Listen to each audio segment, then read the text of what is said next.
Aujourd'hui, on va vous montrer comment construire le sonar Round Cube Single. Une fois que vous avez reçu votre sonar, s'assurer de bien lire le manuel d'installation, de s'assurer d'avoir les outils nécessaires pour la construction et d'avoir toutes les pièces qui sont listées dans le manuel d'utilisation. La première étape pour la construction du sonar va être d'installer les 3 bases sur lesquelles le sonar va être supporté. C'est incroyablement important que ce soit fait avec les bonnes mesures, que ce soit fait au niveau et bien droit, parce que c'est sur ces 3 bases-là que toute la construction du sonar va se reposer.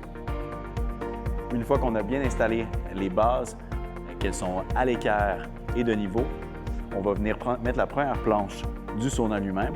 On va s'assurer qu'il soit absolument bien centré en allant mesurer la base, divisant la mesure en 2. On va faire une petite marque qu'on va pouvoir venir ajuster avec la rainure qui est au centre de la planche. Par la suite, on va aller venir construire le plancher. Il va y avoir un set de planches pour le côté droit, un set de planches pour le côté gauche. On va venir bien les installer, les taper à l'aide d'un maillet en caoutchouc. Par la suite, on va venir les installer en place à l'aide de 3 vis, 2 vis des rainures aux 2 supports externes. Par la suite, on va venir visser une vis à 45 degrés sur le support central. Faire bien attention lors de l'installation du plancher du sonar. Après avoir installé la planche du centre et installé les 9 planches qui vont aller de chaque côté, les 10e planches de chaque bord vont être des planches spécifiques avec des rainures de chaque côté, du devant et du derrière du sonar. Une fois qu'on a vissé toutes les planches du plancher du sonar, on va venir préparer ces planches-ci avant de faire l'installation du panneau de devant et de derrière. Pour ce faire, on va venir faire une couche de vernis dans les rainures des panneaux en avant et en arrière. Puis, on va faire également des couches de peinture sur la partie qui dépasse extérieure de l'avant et de l'arrière. Après avoir fait le vernis, on va venir installer le drain au bas du plancher du sonar. Nous recommandons fortement de faire cet assemblage au début de l'installation des planches avant de les visser en place, au lieu de les faire au moment où c'est inscrit dans le guide d'installation, parce que ça va être très difficile de venir installer le côté du dessous du sonar si toutes les planches sont déjà vissées. Une fois que le vernis est bien sec, on va venir coller 2 bandes en avant et en arrière du côté interne des rainures pour les panneaux avant et arrière pour s'assurer que ce soit bien scellé les éléments des 2 côtés. Par la suite, on va faire l'assemblage des panneaux avant et arrière. Ça va être 2 morceaux qui vont s'accoter les uns sur l'autre, qu'on va venir tenir ensemble à l'aide de brackets. Pour le devant, on va falloir venir coller et visser les 2 panneaux des côtés avec les vitres et finaliser le dessus et le dessous des brackets qui vont soutenir la porte. Dernière étape avant d'installer le panneau du devant et de l'arrière du sonar.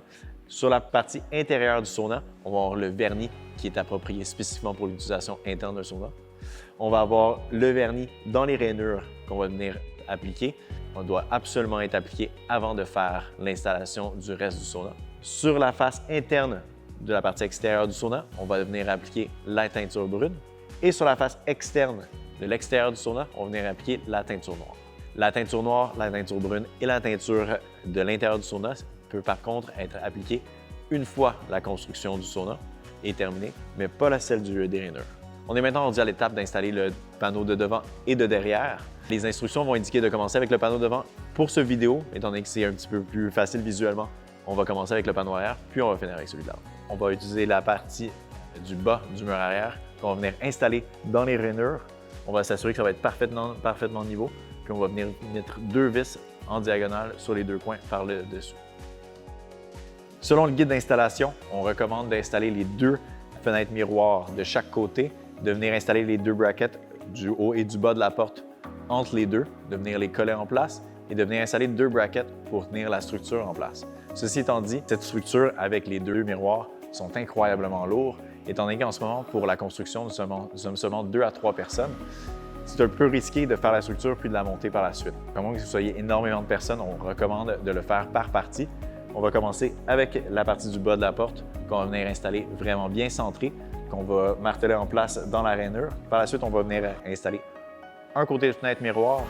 On va avoir quelqu'un qui va la tenir en place. On va venir installer l'autre côté de fenêtre miroir en collant avec la partie du bas de la porte. On va venir coller la partie du haut, installer les brackets.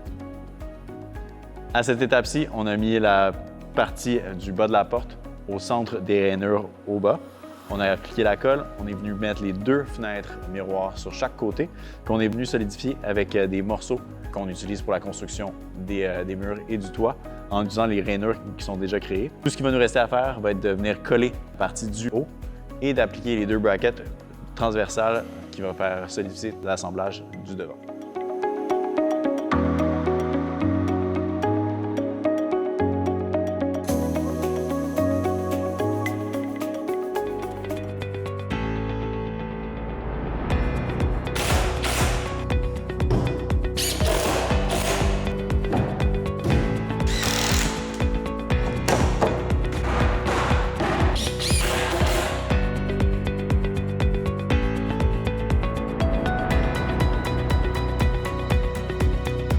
Lorsqu'on arrive au point de la construction des murs où on ne peut plus rajouter de planches, il va nous rester un espace à venir remplir.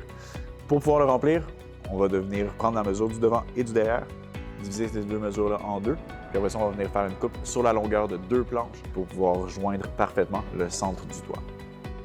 Petit conseil pour la finition des 2 bandes qu'on doit couper sur le dessus du sauna. Une fois qu'on a fait la première coupe, on va ramener cette coupe-là sur le dessus du sauna et on va reprendre les mesures manquantes pour avoir une finition impeccable.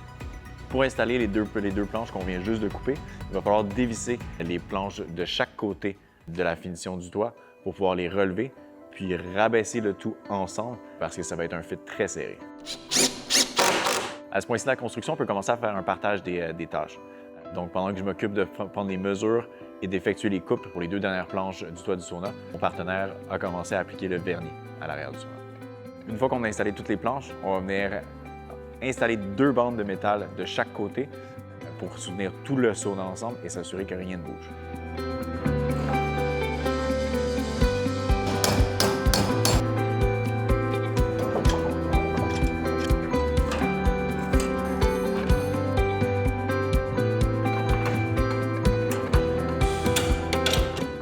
Pour l'installation du bardeau d'asphalte sur le sauna, on va commencer avec un rouleau de bardeau d'asphalte qui va être fourni avec le kit. Le rouleau va devoir être coupé à 2 endroits sur la longueur du sauna lui-même. On va venir installer 2 bandes sur les 2 côtés. Par la suite, on va venir placer par-dessus une 3e bande pour venir sceller le tout. On va venir utiliser le tape pour pouvoir venir sceller les côtés devant et derrière du bardeau d'asphalte. Et on va venir taper également les 2 joints de bardeau d'asphalte qu'on vient de joindre ensemble. Pour l'installation des bardeaux d'asphalte qu'on va voir pour la finition elle-même, on va commencer avec les 2 côtés vers le bas. On va travailler, puis on va s'amener jusqu'en haut. On va les installer avec une couverture partielle d'un sur l'autre avec un certain offset.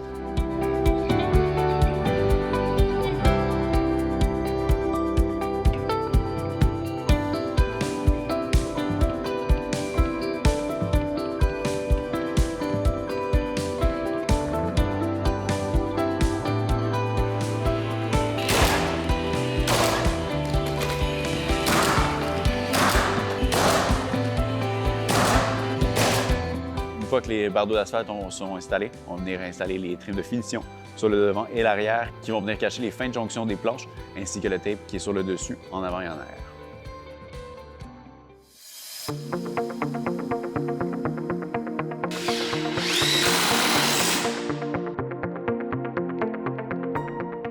Maintenant, on va passer à l'intérieur du sauna. Si votre kit venait avec la finition de Woodwall, on va venir installer les 2 panneaux à l'intérieur.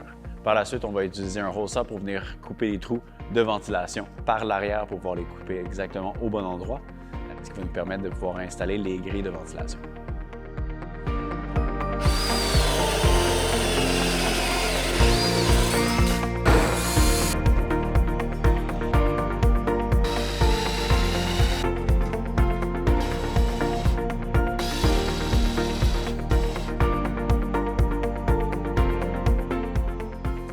Maintenant qu'on est rendu à l'étape de l'installation des bandes du sauna, vous allez nous voir le faire sur vidéo. Très important de s'assurer de suivre les étapes une à la fois, que les mesures soient super bien respectées et que tout soit parfaitement de niveau.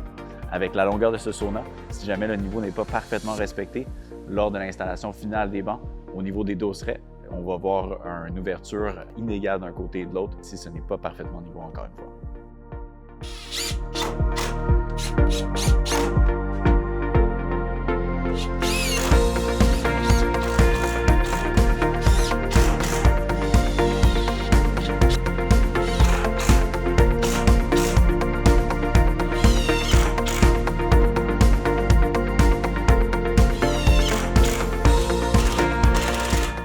mentionné précédemment, la porte aurait déjà dû être installée, étant donné que ça facilitait l'utilisation de la caméra. Sur ce modèle-ci, ce sera assez simple. Le frame autour de la porte elle-même a déjà été installé. On va venir glisser la porte de l'extérieur vers l'intérieur, puis la ramener sur le frame du panneau qui est déjà installé. On va venir la visser en place. Par la suite, on va utiliser des trims pour venir cacher toutes les ouvertures tout autour de la porte.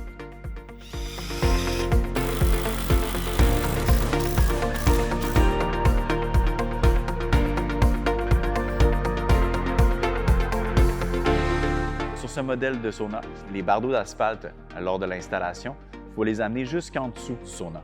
Avec la gravité, ils vont avoir tendance à se décoller et s'ouvrir. Pour pouvoir bien les coller en place, on va recommander d'utiliser un fusil à chaleur ou un heat gun pour venir le coller. Ou on peut également utiliser du goudron qu'on va venir mettre en dessous de chaque bardeau pour venir les coller en place et avoir un petit peu plus de prise. Félicitations sur la construction de votre sauna. Pour la dernière étape, que soit l'installation du heater et qu'il soit faite par un électricien professionnel. Si vous avez toute question à travers la construction du sauna, l'utilisation du sauna ou son entretien, n'hésitez pas à rejoindre notre service à la clientèle à Northern Sauna.